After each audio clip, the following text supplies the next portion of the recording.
Assalamualaikum warahmatullahi wabarakatuh. Perkenalkan, nama saya Rendy Saputrama. Selamat datang di Turis atau tutorial Rendis.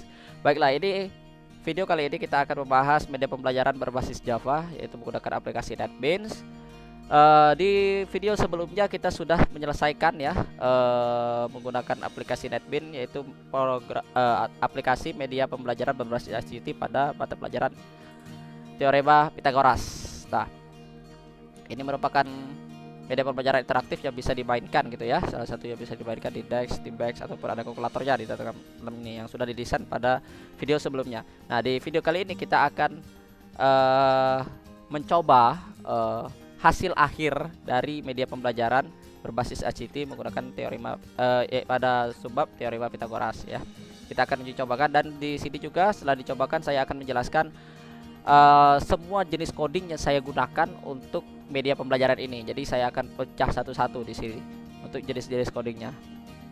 Oke, langsung saja kita run. Kita masuk ke halaman awal. Ini adalah halaman awalnya. Kita run, yaitu kita klik run file, set. Nah, habis itu kita akan masuk ke program. Nah, ini program yang akan kita gunakan ya. Nah, apa ya? Oke. Di sini ada tentang kreator, ada masuk ke media. Jadi kita akan gunakan masuk ke media. Nah, setelah itu kita dapat pindah-pindah nih. Kita mau kemana dulu? Kita ingin melihat, biasanya dalam sebuah media itu akan terdapat yang namanya kompetisi dasar. Kita klik aja kompetisi dasar. Nah, kita sudah tahu kompetisi dasar dari media ini adalah memahami konsep Pitagoras, memahami penemuan Pitagoras, soal-soal sampai konsep teorema dalam kehidupan nyata. Kita next. Nah, sampai ini tujuan dari pembuatan ini dapat kita lihat sebagai berikut. Oke. Yang selanjutnya kita sudah menentukan kompetensi dasar. Setelah itu kita bisa lihat di bagian penemu ya. Penemu Pitagoras, di kalian menu Pitagoras. Nah, ini kita bisa lihat ada materinya, bisa dibaca juga oleh anak-anak didik kita. Habis itu kalau kita sudah kita ke rumah lagi, kita lihat ada peta konsep. Nah, peta konsep dari teorema Pitagoras adalah sejarah teorema Pitagoras, membuktikan kalkulator teorema Pitagoras, permasalahan dalam kehidupan gitu ya, peta konsepnya.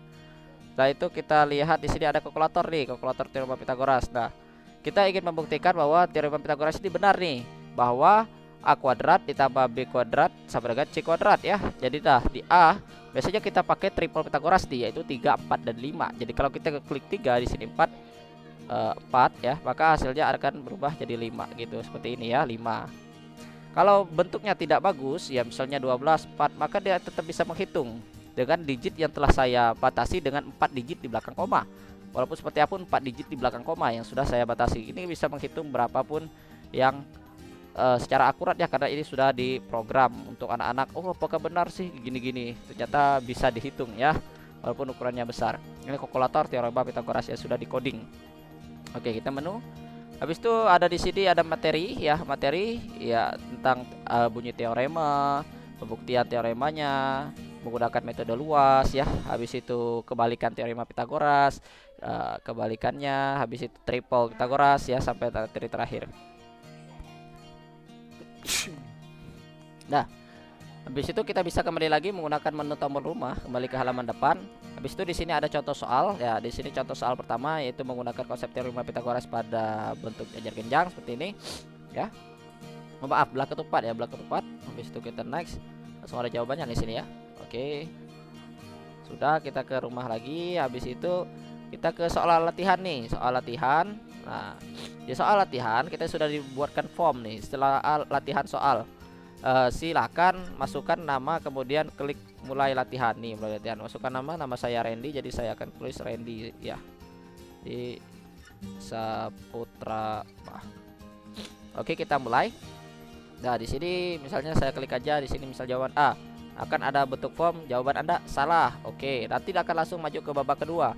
Soal kedua salah ya. Oke, kita lihat lagi.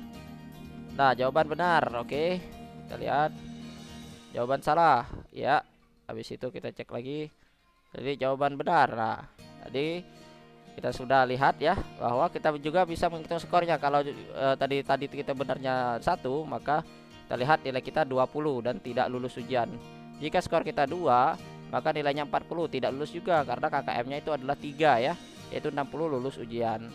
Jadi 5 lulus ujian gitu ya. nilainya 100.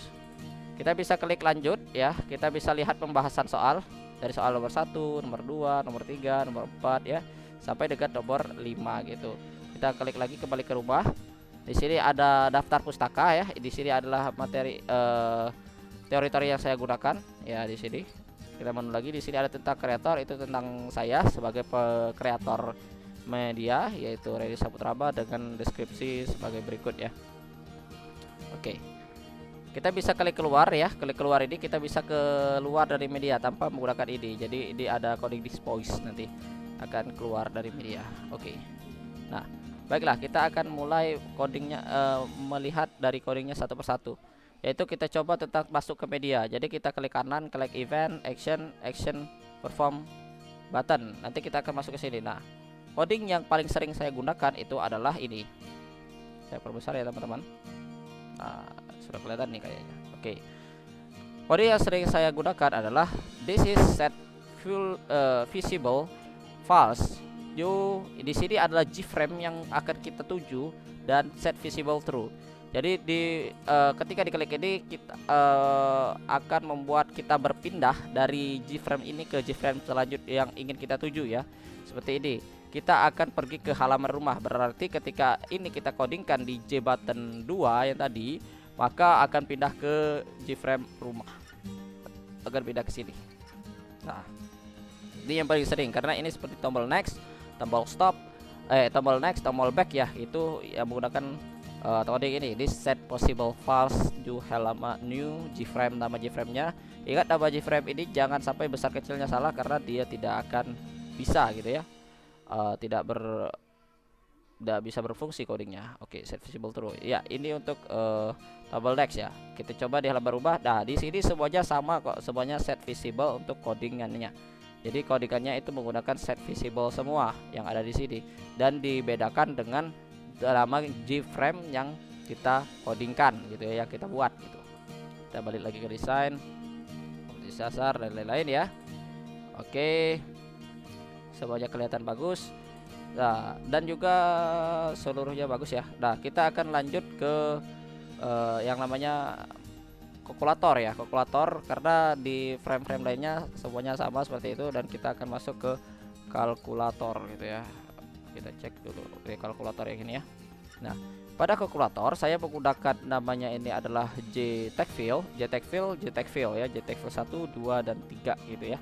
Habis itu saya menggunakan tombol yaitu J button. Nah, untuk di J button kita masukkan coding gitu ya.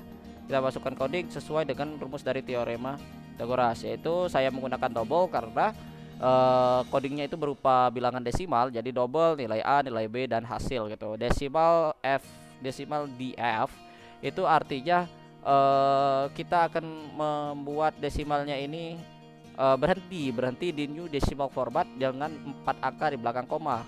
Kalau kita tidak buat ini, dia akan banyak gitu ya komanya, tapi ini kita akan buat dia berhenti di 4 angka belakang koma.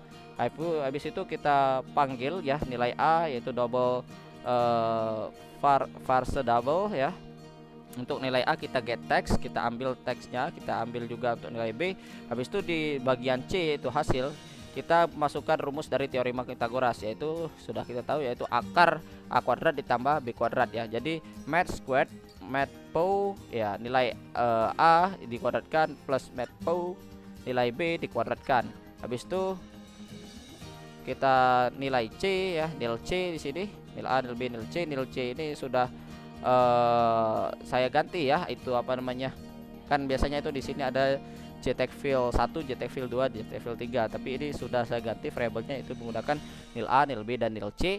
Set text steering flow di format. Nah, harus ada di formatnya biar hasilnya itu sesuai dengan di format yang ada kita buat ya. Habis itu klik hasil di sini, maka akan muncul hasilnya seperti tadi. Oke. Untuk penemu tidak ada masalah ya, sama ya. Nah, untuk selanjutnya untuk tombol keluar action yang saya gunakan adalah dispose ya, dispose artinya keluar untuk JavaScript ya, dispose gitu. Ketika klik akan keluar dari media gitu ya, bentuknya seperti ini, dispose ya. Habis itu kita masukkan lagi, kita masuk ke halaman depan di sini saya menggunakan JTechFill. Di sini juga di sini kalau halaman rumah seperti biasa, halaman keluar dispose tadi, dan untuk mulai latihan itu sama seperti coding yang sebelumnya, yaitu menggunakan this visible ya, this set visible false dan new G-frame yang kita gunakan, habis itu set visible true. Oke. Kita lanjut ya. Nah, di sini kita lihat latihan 1. Nah, untuk di bagian latihan saya menggunakan yang namanya radio button bercampur dengan ditambahkan dengan button group. Jadi kita ketika diklik hanya bisa satu. Nah, untuk codingan untuk setiap ini ya, kemarin sudah diperlihatkan tapi akan saya jelaskan, yaitu ini ketika jawabannya itu salah ya, seperti ini.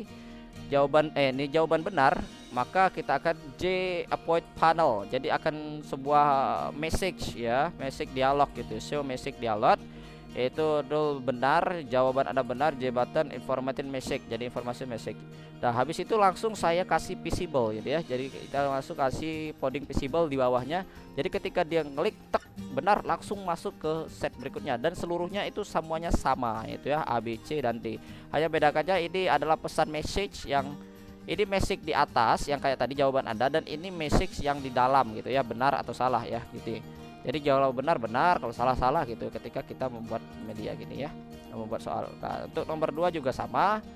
Nah, tentang benar salah, nah semuanya sama ya, boleh disamakan aja untuk soal dari nomor 2, 3, 4, 5. Di sini pembahasan dan ada G-frame score ya, G-frame score. Nah, di G-frame score saya menggunakan, kalau ini ya tahu ya, J-label, dan di sini saya menggunakan yang namanya combo box yang ini ya, combo box. Nah, untuk di sini saya gunakan JTAG fill dan JTAG fill ya. Untuk codingnya saya masukkan di button atau di button hitung skor ini. Klik kanan, kita akan lihat codingnya, yaitu event, action dan action perform. Nah, di sini saya menggunakan nilai ya. Di sini ada double, nilai dimulai dari 0 untuk keterangan if jika combo box 1 dengan dia benarnya 1, maka dapat nilai 20. Jika benar 2, nilainya 40. Jika benar 3, nilainya 60. Jika benar 4, nilainya 80. Dan jika benar 5, nilainya 100. Dan akan ada if yang kedua, yaitu untuk keterangan ya. Di sini jika lebih dari 60, maka lulus ujian. Jika kurang dari 60, jika tidak dari 60 ini ya, else ya, maka tidak lulus ujian. Nah, pada JTAG fill 1 ya, JTAG fill 1 kita steering flow nilai ya. Di JTAG fill 1 yang ini, JTAG fill 1 akan keluar nilai, dan pada JTAG fill 2 akan keluar tulisan lulus dan tidak lulus untuk keterangan gitu. Ini untuk skor ya. Nah, oke, kita kembali lagi ke halaman ini, pembahasan ya. Nah, di halaman ini sama, ini menuju pembahasan, yaitu menggunakan yang namanya G set visible ya, G set visible. Habis itu rumah juga menggunakan G set visible ya. Seluruhnya sampai ke pembahasan terakhir menggunakan G set visible. Bahkan untuk tombol next and lanjut bukan, kita menggunakan coding, yaitu this set visible dan new G frame yang kita gunakan, habis itu set visible true. Oke, ini sudah saya jelaskan seluruh coding yang saya gunakan di media pembelajaran berbasis Java yang telah saya buat. Oke, kita coba sekali lagi untuk memastikan apakah benar. Oke, kita lihat. Nah, semuanya akan terhubung ke dalam G-frame gitu ya. Oke, mungkin cukup itu untuk video kali ini. Like kalau suka video ini, dislike kalau kalian tidak suka. Silahkan komen dan share biar makin banyak yang bisa mengetahui bagaimana cara membuat media pembelajaran berbasis Java. Jika Anda belum melihat video sebelumnya, silahkan lihat di channel saya Reddy Saputraba, dan lihat ada video saya di situ ya tentang membuat media pembelajaran teorema Pythagoras berbasis Java. And see you next time.